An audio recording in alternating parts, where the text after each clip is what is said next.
ইঁদুরের পরামর্শ। কোনো এক জায়গায় একদা একদল ইঁদুর বাস করত, আর সেইখানেই থাকতো একটি হুলো বিড়াল। সেই বিড়ালের অত্যাচারে ইঁদুরেরা একসময় খুব অতিষ্ঠ হয়ে উঠল। তারা বুঝতে পারে যে একটা কিছু উপায় না করলে এবার বুঝি তাদের ঝাড়ে বংশের নির্মূল হতে হবে। এখন কি করা যায় তাই ঠিক করতে এক সভা বসলো ইঁদুরের। সেই সভায় উপায় বাতলাতে যার যা মনে এলো সে তাই বলে গেল, কিন্তু কারোর প্রস্তাবই তখন মনঃপূত হলো না।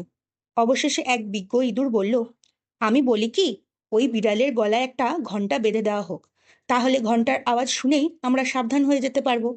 সর্বসম্মতিক্রমে বিজ্ঞ ইঁদুরটির প্রস্তাবে সকল ইঁদুররাই রাজি হয়ে গেল। কিন্তু এতক্ষণ ধরে এক বৃদ্ধ ইঁদুর চুপ করে বসে সব শুনছিল। এবার আর সে চুপ করে থাকতে পারল না।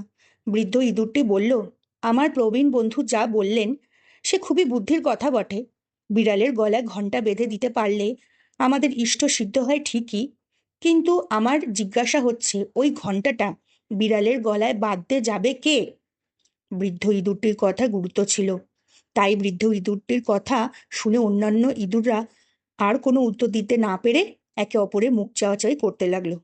গল্পটির উপদেশ হলো, কোনো বিষয়ে প্রস্তাব দেওয়ার চেয়ে বিষয়টাকে বাস্তবে রূপায়িত করা বেশ কঠিন।